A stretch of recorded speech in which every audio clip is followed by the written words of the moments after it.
What up, what up, what up? What up? Is that too loud?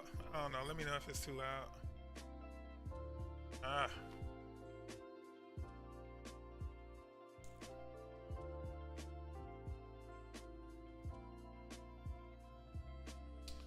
All right, gonna give a few minutes for folks to start rolling in. Hopefully we get a decent sized audience tonight.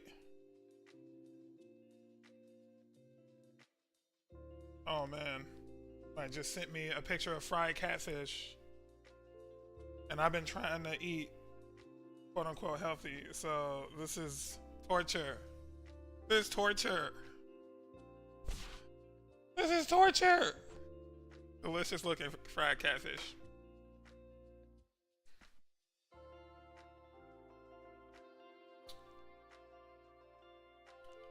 All right, all right, all right. We got some class rules up here. Gotta make sure we follow these rules tonight. Let me know if that music is too loud in y'all ear. A little loud for me, but it's not like unbearable. Hopefully it's not too bad for y'all. We got a nice little agenda tonight. We're not gonna stay here too long, probably just stay on for an hour. Just to kind of get a feel for how these night streams are gonna go.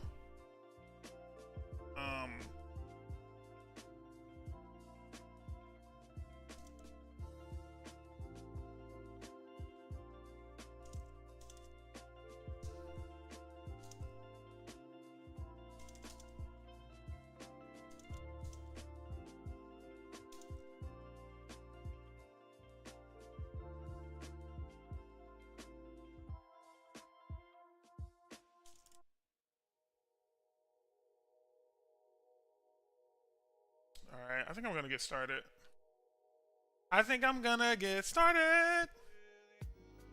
Nah, it's only 7:02. I'll at least give the same courtesy I normally give, that 5-minute 5-minute breathing window. Wait till 7:05 to kick us off.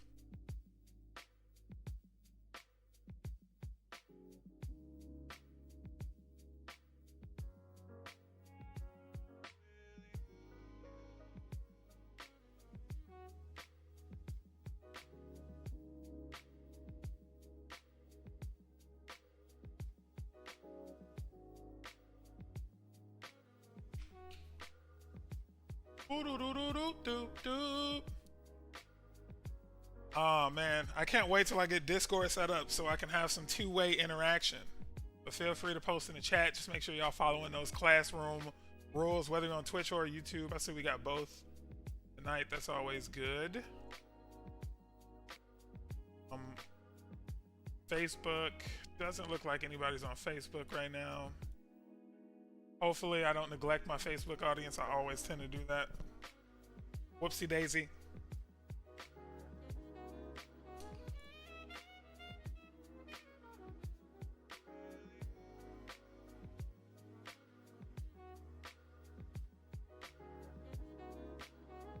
All right.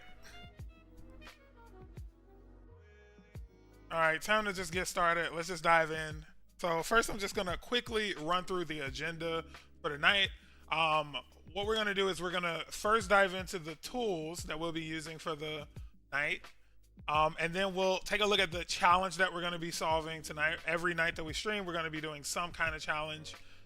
We're gonna do a quick recap of all of the concepts that we'll be using in the challenge, and then we're gonna dive into some code, see if we can knock out this challenge in one take. So that's what we're doing. Let's hit these rules real quick. Let's just go over the class rules. Absolutely no doxing is up there first. Rule number 1, absolutely no doxing. If you don't know what doxing is, it's when you publicly display someone's personal information on the internet, giving folks the ability to find out who they are, where they live, etc.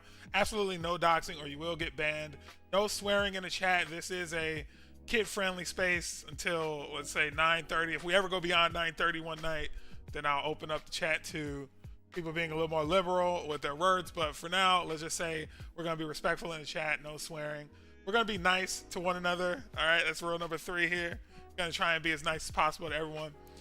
Rule number 4, absolutely no work discussions, okay? This is not a place to talk about your work problems or your work challenges or how to figure out things at work. Bring any problem that you have in the form of a development question and we can talk about it, but no discussions of work. That's number 4 on the list here. Number 5, ready to obey all class rules. So you break any of these rules, you get kicked out. That's just it. That's just how it goes. Break a rule, you get kicked. All right. So let's dive into the first part of the agenda, which is what are the tools we're going to be using tonight. So I have a stage set up where I can go through all of the things that we're going to be setting up. And I am going to be pausing to give folks in the chat a minute to let me know if they need help setting anything up. So it's going to be really important to dig into. I'm going to need you guys to let me know if you guys need help setting any of that stuff up. So what we're going to do is we are going to head over to the IDE. Make that a little bigger. And let's transition that in. All right, so this is the IDE that we're going to be using. This is VS Code. I will be sharing a link to VS Code here in a second, but just know that this is the IDE that we're choosing for this, simply because it's really good at working with modern JavaScript, so it kind of won out. I did try and do this whole thing in PHP Storm. As a matter of fact, my first videos that I recorded were done in PHP Storm, but they kind of flopped. They were they kind of didn't work out. So I ended up going back to VS Code. I think it is a lot more comfortable to use. So outside of VS Code, we have a few, well, inside of VS Code, we have a few extensions that we are going to be using. So I'm going to extend this out a bit. Let's talk about the locally installed thing. So we're going to be using the material icon and material theme extensions. We're not going to be using those for quite a few sessions though, so I wouldn't worry about that anytime soon. We are running WSL Ubuntu in Windows. However, if you're on a Mac, Homebrew is by far one of the easiest local package management tools to use. But for us, we're going to be using Ubuntu. The extensions are here. Basically, we're going to be using Code Runner to be able to spit out anything that we write, any code that we write in JavaScript. We're going to be able to log it out directly in our console. So that's really important to simplify development. Of course, you can use something like Vite, or you can just use like a React app and just look at the front end and see the console on the browser. We're going to avoid that by just using Code Runner and VS Code. We're going to be using ESLint so we quickly identify what problems we have in our code. I don't want to sit here debugging forever, so hopefully ESLint simplify some of that for us.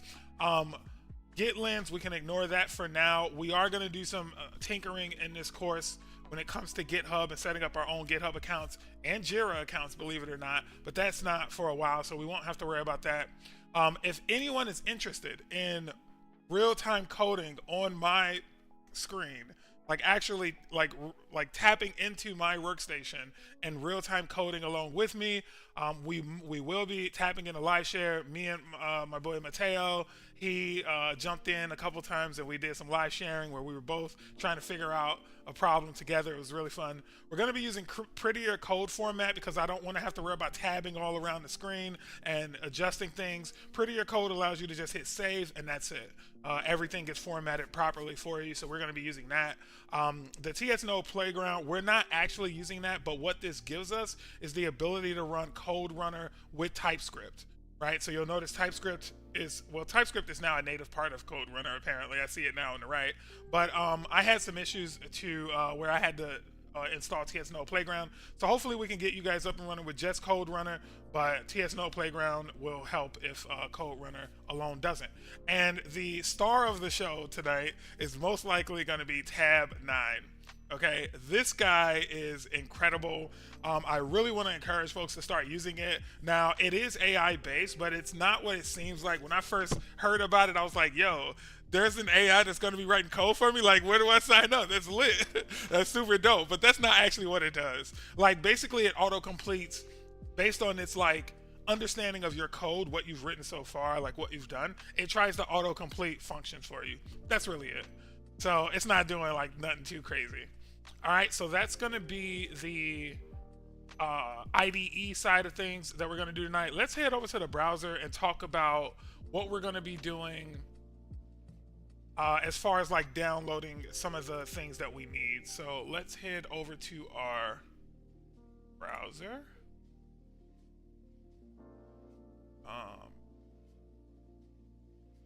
Bear with me.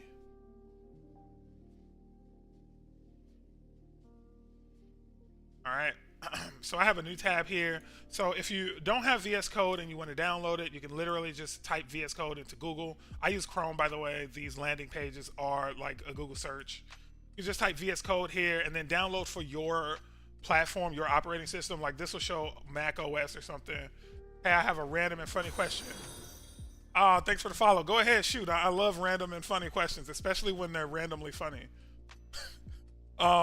So when you first land on this page, it's going to show whatever your operating system is. I'm on Windows, so it shows Windows. Go ahead and download that. That'll get you started there. The next thing I want to do is go over to the GitHub repository for this lecture today. This is where we're going to basically live here today. It's silly, but you might find it entertaining. If you could see anyone... Okay, if you could choose anyone to see get tickled as a prank, who would it be? Who would it be? If I had to identify a tickle victim,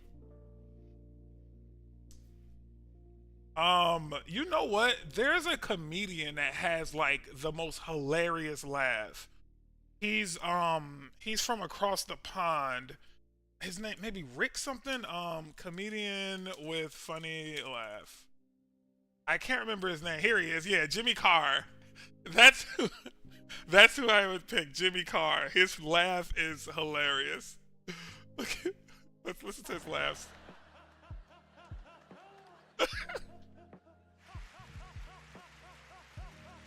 That's his legit laugh. It's crazy.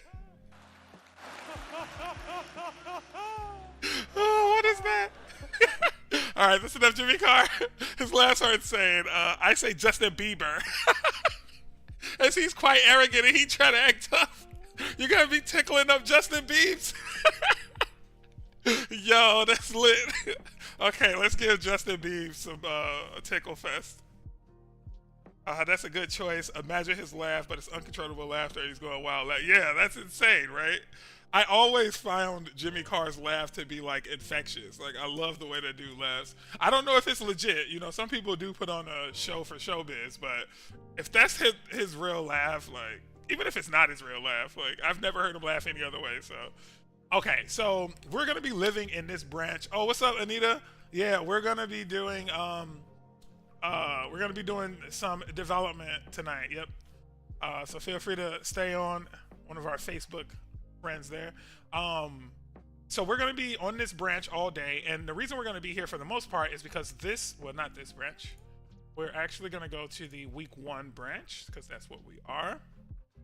And the reason we're going to be here is because this houses all of our challenges. It gives us some information around how to do the challenges, and this also tells us how to set up these React apps, these NextJS apps, and what you'll see, one of the techniques I'm going to be using like all throughout the course is every time I go get started with a new project, I like to just stand up a Next.js application.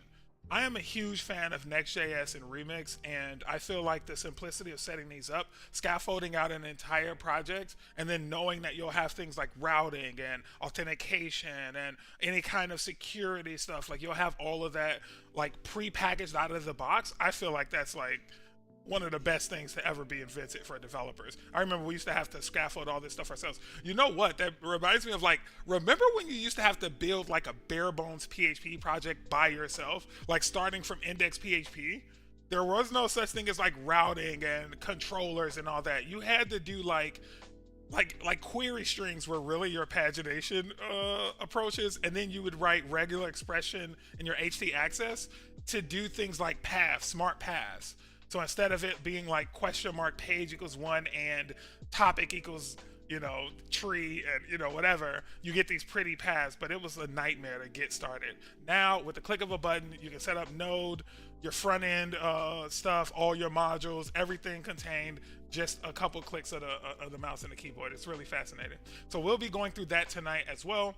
And then we'll be doing this first challenge. All right, so enough of that. Let's talk about the actual challenge that we'll be doing. So wait, let me just make sure I have all the tools. VS Code, all the different extensions, the create next app, this repository, just in case we want to pull anything down. Yeah, I think that'll be it. Okay, so let's talk about the first challenge that we're gonna do tonight, right? We are gonna do something called Secret Santa Gift Assigner. Okay, and I had this as a beginner challenge at first, but then I shared it with a couple individuals, and they both told me that it's not beginner. They were both like, it's not that they couldn't do it, but they were both like, nah, yo, this is not like super easy. Like, it's actually kind of crazy. So I moved it up to intermediate, but I still want to do it first because it was one of the most fun challenges that I thought of. So I was like, all right, let's do that. Now, the idea here is that we're going to leverage some modern JavaScript to build a Secret Santa gift assigner. Now, what is that? So if you don't know what Secret Santa is like during the Christmas season, traditionally like in the workplace or among friends, a bunch of people get together and they put their names in like a hat and they shuffle the names all up. And then every person pulls a name out of the hat until there's no more names in the hat, because at that point, now everybody has someone that they are responsible for getting a gift for Christmas. So like, let's say there was a list that was me, Mateo, and J Money.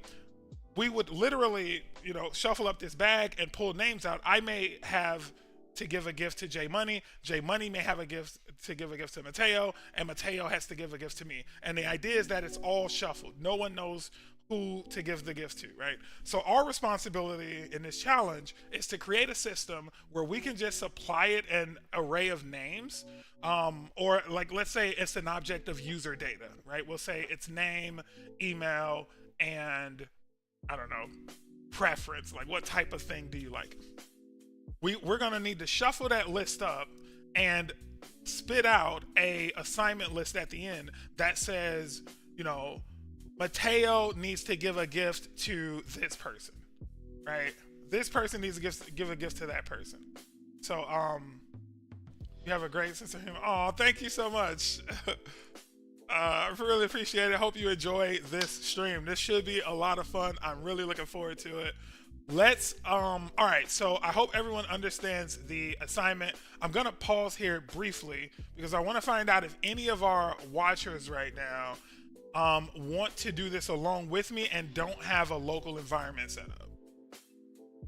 So I'm gonna just take maybe 60 seconds here to say, if you are watching along and you would like some help, or you would like to at least get set up before I get started writing code, let's pause here and work together to get your local environment ready to go. So the clock starts, let's say now.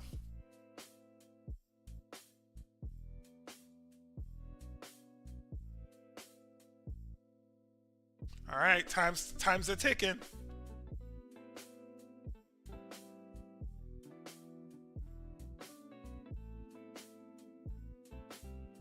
All right. About 20 more seconds here. All right, I'm not seeing anyone saying they need any assistance, so that's great. All right, so now we can just dive right into the code. Let's first talk about the prerequisites. The reason these prereqs are here is because in the requirements, it basically tells us that we have to use, in some way, we have to use all of these different features, right? These ES6 features: let and const, template literals, arrow functions, and destructuring. And I'm still trying to figure out, like, what's the best way to explain these concepts without like having to take away from me coding the challenge. So what I think I'm gonna do is, I don't know how I want to do this yet, guys. Okay, I don't want to come off as if I have it all figured out. But I think that because there's so much material and videos on these prerequisite topics, that I'm gonna I'll definitely open it up for questions. That's without a doubt. But B, I'll try and touch on these concepts a little bit as I code out our Secret Santa gift assigner. Okay. So that being said, I think we are ready to head over to the code and do one of my favorite things in life, which is to write some code. So come back over here to our IDE.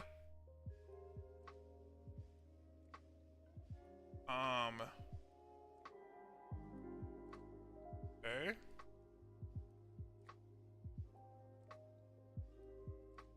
I need to get faster at this. This is taking me way too long to find. All right, so I'm gonna get rid of this sidebar, and it looks like I had already. All right, we're gonna get rid of that. Okay, I had already stood up a next project, but I want to do that with you guys. So, like I said before, the first thing I'm gonna do is I'm gonna come over to the repository. I'm gonna hit this create next app.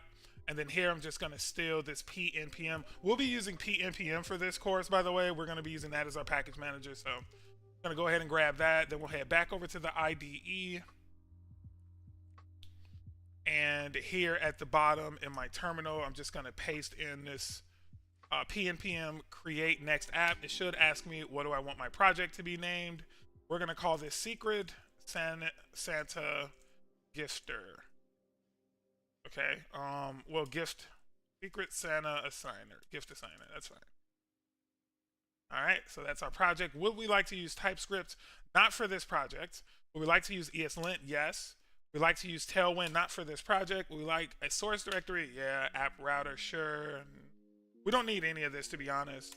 I'm just showing you guys the power of scaffolding these projects so quickly. All right, so now it looks like we are ready to get started with a project. The next thing we need to do is cancel that. I don't know. Oh wait, we're not in the right directory already. So I'm gonna go code Secret Santa gift assigner. Hang on, you guys can't see what I'm doing probably. All right, so now I'm going to open up the right IDE.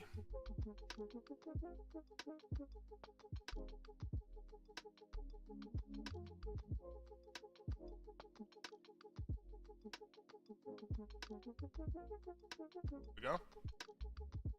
All right, so now we have a fresh NextJS project, and everything we would need to stand up a NextJS experience is here. We're not going to use any of it though. I just wanted to show you guys how cool that was. But we're just going to call this like secret santa.js. And this is really all we're going to use. I'm going to make this a little bigger for you guys. So basically what we're going to be doing is console logging to make sure that our application works. That's it. So for example, we may have this console log here on the screen, and then I'll just hit play, and we can see that that actually logs the screen. And that is the power of Code Runner. So you'll see I use that quite a bit in this class, and it's going to come in handy when it comes to validating our code. Okay, so let's go back and recap. And this is what I always do as a developer, right? Before I start writing any code, I usually start with comments, like a comment version of my task, right? So if we take a step back, take ourselves out of code land, like what exactly is it that we're on the hook for? Like what are we on the hook for building? So, okay, so the first thing we'd want to do is, let's take our example, right? We're a group of friends and we all need to put our name in a hat. So the first thing we need to do is define our participants. And what you saw me just do there, and what you're seeing when I was started to type and it started to give me suggestions, that's the tab 9 AI. It doesn't just stop at code suggestions. It even tries to figure out like what sentence is he or she trying to construct, because maybe I can help. And you'll see when we start creating some of the dummy content how valuable tab 9 is to have in your back pocket. So first thing we're going to do is define all our participants. The next thing we need to do, right, thinking about the names in a hat, we need to shuffle those participants up, right? We need to mix all of those up together. So we're going to shuffle, let's say create a way to shuffle participants. Okay, once we do that, we're pretty much done, right? So then we just need to create a new array of assignments. And then finally, we just need to log our result, right? So that's all we have to do. And this should be, I'm not gonna say a piece of cake, but it shouldn't be too bad. So let's start with defining our participants. And this is where the first couple of variable declarations come in, right? So instead of using var here, I'm gonna use three things that we're gonna need to know about, right? So we're going to use const here. And then I'm also going to use an arrow function. No, I'm not. I'm not going to use an arrow function because there's no point. I'll just make this an array of objects. We'll use an arrow function in an actual function. But this is just going to be our participants. And it's going to be something like name. We'll say they have a name. And this is going to be a name of combo. And they have email, which is combo@gmail.com. Sure, I guess that's not real, but... And then I want to do this thing called preferences, because eventually we can evolve this app to be like, what if instead of just getting a name, you also saw what that person's preference was, and you gave them like a gift of that type. So like, for example, if someone got a preference of a tech, like let's say someone got my name and my preference was tech, right? Like this was my preference. Then wouldn't it be cool if after we run our program, not only did it assign you a person, but if it gave you like a preference of a book, it would give you like book ideas. Or if it gave you someone who has a tech preference, it would give you tech ideas. Like I think that would be kind of cool, right? So we're gonna add a bunch of participants. And check that out. That's really cool. So it looks like Tab is already trying to help me out here. That wasn't very helpful though. I'm gonna say this is Amy. The email here is gonna be amy@gmail.com. And then the preference here is gonna be books. All right. And then we'll add a second one. And then maybe this is gonna get it right. There we go. Look at that. Look at that. How crazy is that? Yeah, give me all those. I want all those. Give me some more. Yeah, give me some more. So we got a nice chunk of ideas here. We'll say these folks like books. We'll say these other folks like clothes, right? So let's do these guys like clothes. That's crazy. Tab 9 is like changing the game. And then maybe the others like toys, right? So they want like action figures or something like that. All right, so we have our array of participants. Let's just make sure that that's structured the way we need. So we'll go ahead and log that out. Now if I run that, yep, and we see we get what we expect, right? We get all of our folks in a nice neat object. Cool. So task 1 is complete. We have our list of participants. So now we need to do task 2, which is we need to create the ability to pass this object of participants to a method and shuffle the results up and return back like a mixed up, like some kind of mixed up assortment. Basically, it's the items in our object. I mean, it's the items in our array, but all in a jumbled order, like in a different order. And that's important because we're gonna use a circular index to identify who our Secret Santa belongs to. But if I just did it in this exact order, well then we know Combo has Amy, Amy has Billy, Billy has Kathy. But if I mix this up first, right, in a random order, then I could easily use the circular array index technique that you'll see here in a second and know that everyone has a unique person that they're giving gifts to, right? So, all right. So let's go ahead and create a way to shuffle participants. So we're gonna do const, let's call this shuffle array. It could be anything, not just participants. And this is where we'll introduce our first arrow function. Okay, so we're not gonna write this though. And I swear, what's crazy is what you're seeing in this markup is like I can't remember the name of it. It's a really popular JavaScript shuffle algorithm, and I've seen it so many times in writing these lectures that I know it by heart, right? But Tab 9 knows what we're trying to do, so they're like, "Oh, did you want to just do like a generic JavaScript shuffler? Because I can write you one if you want."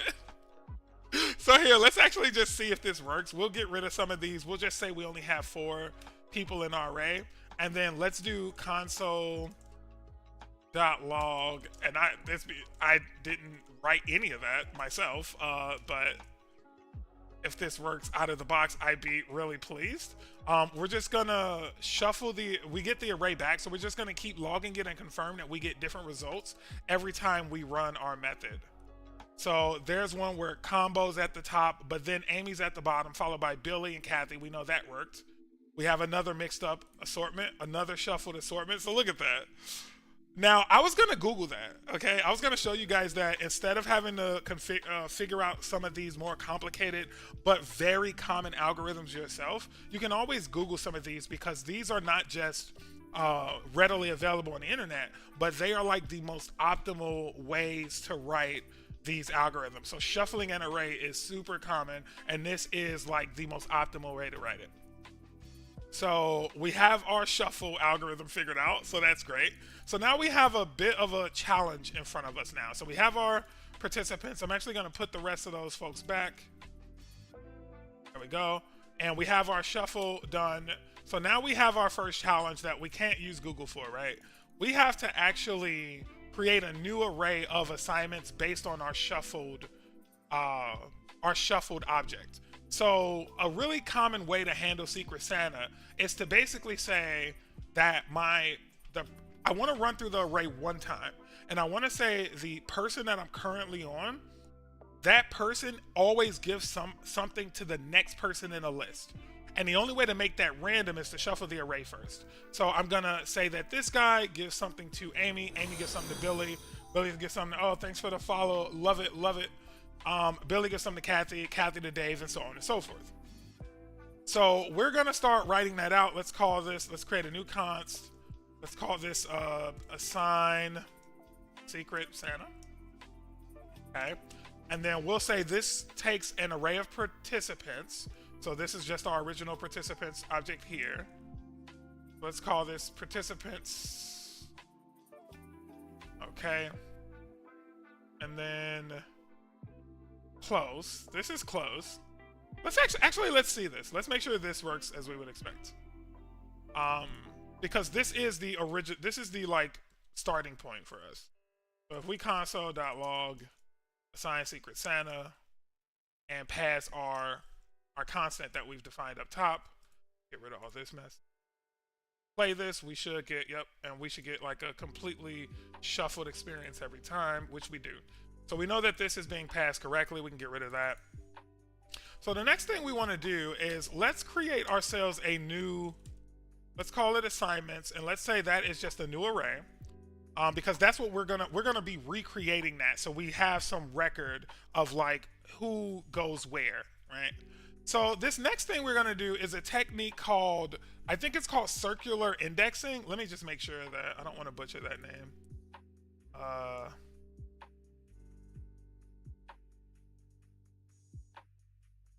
Yes, I was right. Okay, circular indexing. Okay, so basically what it means is we're going to go through this array in such a way where I can always rely on a specific index, even if I'm at the very end of the array. Like even if I'm out of bounds, I can always rely on getting back to the beginning of the array in this algorithm. So the way you write it is we'll add a for loop just like this. That's perfect. And then in here we'll go, let's say const the person. So let's call this the gifter. No, that's stupid. Let's call this Santa, right? So the Santa is going to be equal to the shuffled participants I. So I'm always going to start where I am in the array. So at this index, I'm always going to start at this index. And then from there, I'm going to say, what do we need to do next? So now that we have our Santa, we need our recipient.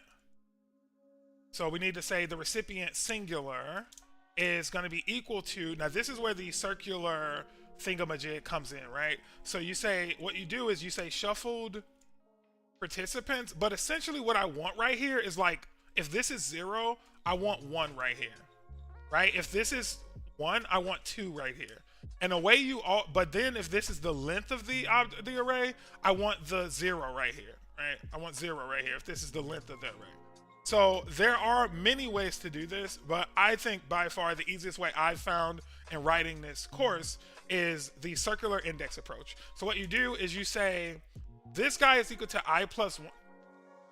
I'm not making this up, guys. Okay, tab 9 is either in my computer or in my head. I don't know which one, but it looks like they're already on top of it. Is this is length? Yep, this is length. Okay, so and they already did it for us. Ah, what is that? How do I do that? I think it's might be Alt 0. I can't remember what the. There's a way to make sure that things pop onto separate lines. I don't know, but hopefully that. Let me just bring this out a bit. So that's how you do it. That's it right there. You basically just say that your index, which is everything in between the array brackets, your index is always the next item, but you use the modulo method so that when you do get to the end, it goes back to the beginning. It goes to 0 if you go out of bounds. So it's really neat. All right, so let's actually make sure that works. What we'll do is we'll start pushing everything into, oh geez. This is tab 9, guys, okay? This is the power of tab 9. Like, I'm not doing this on purpose, okay? So let's give our object some, we'll say Santa is, let's just say Santa.name is Santa. Santa.name, because I don't want Santa to be the full object. I mean, it could be. I mean, there's nothing stopping us from doing this, actually. This is a really good example into destructuring. What this is basically saying is that I get this whole object becomes like, let's say Fred is the guy. I'll get Fred's name, email, and preference. Actually, I'm going to do it like this, just so you guys can kind of see what that looks like. And then the return here is going to be assignments. So now if we console.log assignments, yeah, let's just see what's in assignments. So if we were to dump out assignments, we have an error. Assignments is not defined. All right, silly me. We have to log out this guy. Participants, that should do it. And there we go. Now we get an array of gift givers and gift receivers. We have officially created our first system and completed our first challenge. Yay! All right, so let's think about this a little bit. Let's make this a little prettier, right? I actually want to use template literals to express this in a cuter way. And I also want to use the some of the new array syntax as well that got introduced in ES6. So what we're going to do is we're going to say const assignments is equal to this, right? So we know that this works. Then what I'm going to do is I'm going to map over each individual object here. So I'm going to map over each one of these and grab just like the name and the recipient so we can say something a little neater. So I'm going to say assignments.map, okay? And then I'm going to say this is a, yep, okay? So I'm going to use the arrow function here to basically go over the assignments object. So it's going to give me each of these in each iteration. And then I'm going to log out. Here I'm going to console.log, but I'm going to use template literals, which are established by entering these backticks. I'm going to use template literals to say something like, I don't know, person is giving a gift to person 2, right? Where person is going to use the literal of assignment. I think it's assignment.santa.name. Did I want to take that? And then I think this would be assignment.recipient.name. Okay, so let's actually bring this over so you guys can see that code a little better. All right, I think we only had one error in this entire assignment, so I feel really happy about that. All right, so now it's going to loop over assignments plural. It's going to loop over assignments plural. and create a new variable called assignment. We don't need those brackets. Whenever you're doing arrow functions, if you only have one parameter being passed, you don't actually need the parentheses. So we're going to do that. And then here in this console log, we're basically saying, use these template literals to give me a human readable sentence. So for each of these, it's going to be like, I don't know, Combo is giving a gift to Amy, for example. All right, let's go ahead and save that and let's run it. Get rid of all this code. And there we go. Dave is giving a gift to Combo. Oh, thanks, Dave. Combo's giving a gift to Greg. Greg's giving a gift to Ivan. Ivan to Eric. Eric to Hank. Hank to Kathy.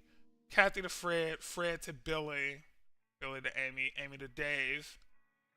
Let's run that again. I don't know if I love that. Okay, yeah. I was going to say, is that? So one thing I don't like about this already is the shuffle. Oh, yeah, because we did circular. So it's always going to be like each person gives it to the next person in a list. But the important thing is that this side of the array is jumbled up. It's all mixed up. So if someone gives you a list of names, you can be confident knowing that you'll be shuffling those names before you start doing your circular indexing. Because remember, all this is doing is saying the first person gives something to the second person person gives something to the third person, and so on and so forth, until you get the last person giving something to the first person, right? So that being the case, we know this is working correctly, right? This is working as we would expect. All right, so that was the first challenge on the list. This is the way I did it. I'm going to share this with you guys in the code base. I am really, really happy about the time complexity on this. I think this is O of n, right? There's only one iteration. It only grows with as big as the. It'll only grow as big as the array is. It'll never grow in any additional complexity.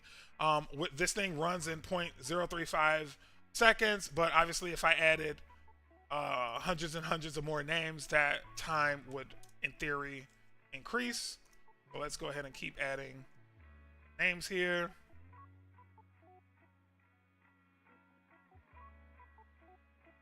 Just add a few more.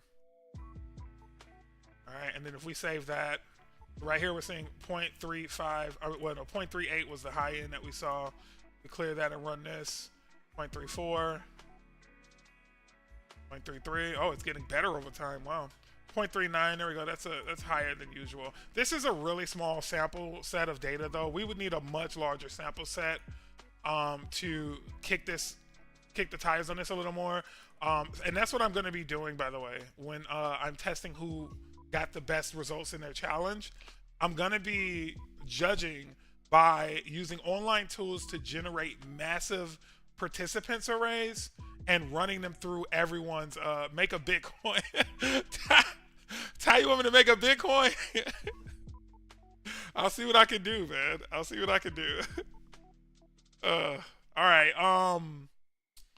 So we're gonna do this for an hour. We have 15 minutes left. I'm not gonna overdo it though, right? I think this was a really good session. Let's go back to the browser and let's look at what the next coding challenge is. So we go to the browser here. So we knocked out Secret Santa. I'll be sharing that as time goes on. The next one here is a quiz game. And this is one that it's marked as a beginner course right now. I mean, a beginner exercise right now. And I didn't get any pushback on calling this a beginner challenge, okay? So the challenge is kind of simple, right? You're going to create a quiz game where players are presented with multiple choice questions and they have to select the correct answer.